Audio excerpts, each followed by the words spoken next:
Warm greetings to you all, learners. Today in this video, we discuss Francis Bacon's one of the essays of studies. Francis Bacon was born on 22nd January 1561 and died on 9th April 1626. He was an English philosopher and statesman who served as Attorney General and as Lord Chancellor of England. His works are credited with developing the scientific method and remained influential through the scientific revolution. His works argued for the possibility of scientific knowledge based on inductive reasoning and careful observation of events in the nature. His most specific method, the Baconian method, the general idea of the importance and possibility of a skeptical methodology, makes Bacon the father of the scientific method. Now over to the essay of studies. So in this essay or prose, Bacon describes the importance of studies in human life. The Bacon begins the essay by giving us an account of three chief uses of studies. He says, studies serve for delight, ornament, and for ability. The first use is that they serve for delight. This delight may come in solitude or in leisure after retirement from an active life. And the second use that he tells is they serve for ornament in communication. Studies serve as an ornament in communication, conversation, and in any discourse. What he meant to say is a person who is well read can talk more attractively than an uneducated person. And now the third use of studies is ability. So he says studies help in the judgment and disposition of business. An expert man can judge matters one by one when they come face to face to him. And he executes the studies, the values of studies according to his experience, he says. An educated man can give counsels at any situation according to his knowledge and experience. And thus, learned men or educated men are best at marshalling of affairs. And he tells studies have their own limitations. If too much time is spent at studies, it nothing more than a sloth. He says too much studies is nothing but a sloth. If they are used excessively in conversation, they show exaggeration and posing, nothing but posing of a person. So if a scholar makes each and every judgment of his life with the help of his knowledge, it is just foolish and humorous behavior for the others. And then he says studies perfect nature, which are perfected by experience. Our nature is getting polished and perfected by studies, he says. So Bacon compares natural abilities of a man or a person with a natural tree that needs pruning that comes by study. So studies have a vast scope. It is icing, it is like icing on the cake if experience is also added with them. And that is why he says crafty men contemn studies, simple men admire them, and wise men use them. So the men who are hard workers or the primitive men are simply hate or contemn studies. And then he says the men who have simple wits, they do nothing but they just admire them Moreover, the men who are wise, they use them practically. So, studies do not teach their own use. It is the wisdom of a person that teaches him their usage. According to a person's wit and according to a person's experience and wisdom, he uses it. That is what Bacon says. So, Bacon is the view that a man should not read to contradict and confute others. He should not believe and rely wholly on words, nor to find a point of discussion in conversation, but he should read to weigh them, their value and use them. And the writer further supports this argument by the other statement that some books are to be tasted, others are to be swallowed, and some few to be chewed and digested. So, these are some of the there are some of the books, some books he says that are to be read only in parts.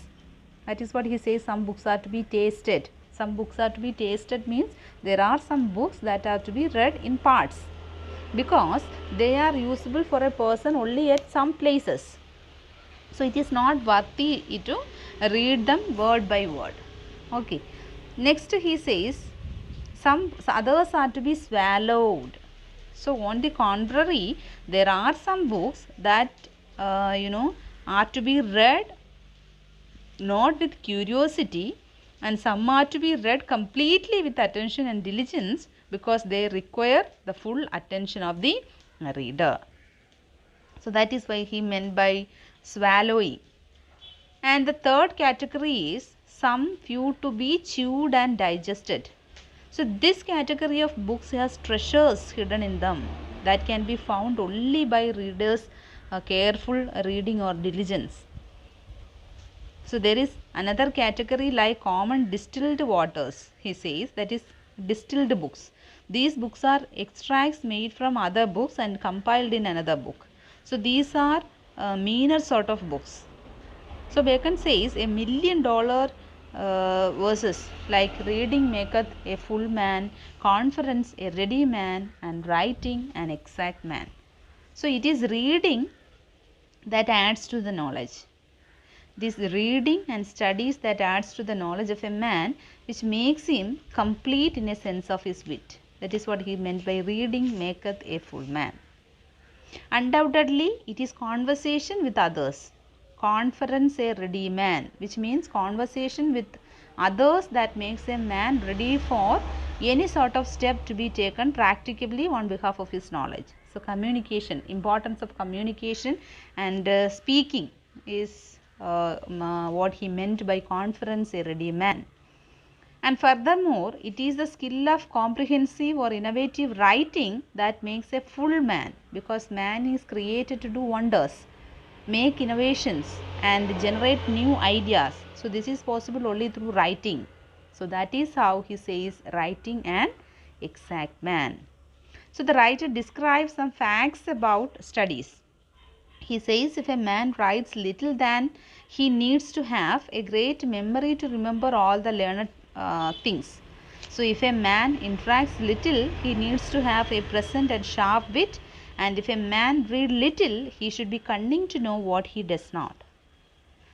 Okay, so Bacon impresses the reader through his comprehensive and great sayings when he says histories make men wise, poets witty, the mathematics subtle, natural philosophy deep, moral grave, logic and rhetoric able to content. So, here the stated quote, the couple of lines contains an ocean of meaning in it really. So, Bacon says that it is history of ancients that makes new generations wise and witty. So, thereby he tells us about the importance of mastering or having sufficient amount of knowledge about our history or past. These rules and laws stated by the ancients that make mathematics subtle in its nature. Thereby he tells us about the importance of maths.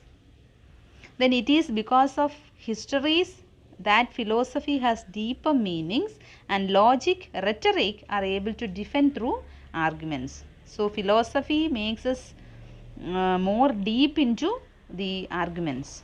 So Bacon is of the view that any impediment or stand in the wit can be wrought out by fit of studies only. So if a person considers oneself dull, he can make him better through studies, by studies clearly. See, next he says bowling is good for the stone and reins, shooting for the lungs and breast, gentle walking for the stomach, riding for the head.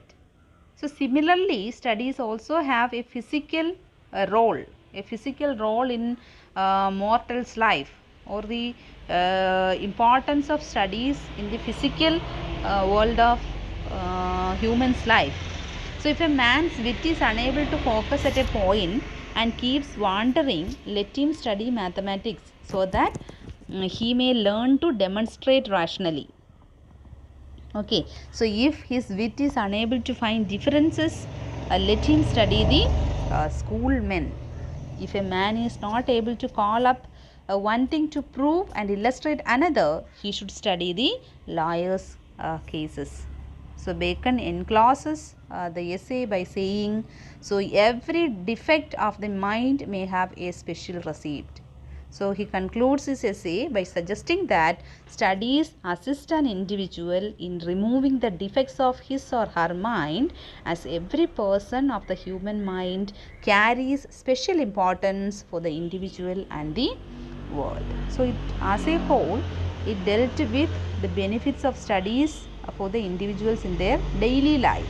From reading books to writing papers, a study plays a vital role in a man's life, making him learned, witty and experienced. So the essay by Bacon is enriched with intellectual wisdom, and not only intellectual wisdom, pragmatic approach and practical knowledge. Therefore, it is considered to be the most beneficial essay for the students and the young individuals. So although the essay is devoid of any emotions and colorful expressions, it is nevertheless a wonderful effort of teaching the readers about the importance of study. That's all about the essay of studies. Hope you have understood. Thank you.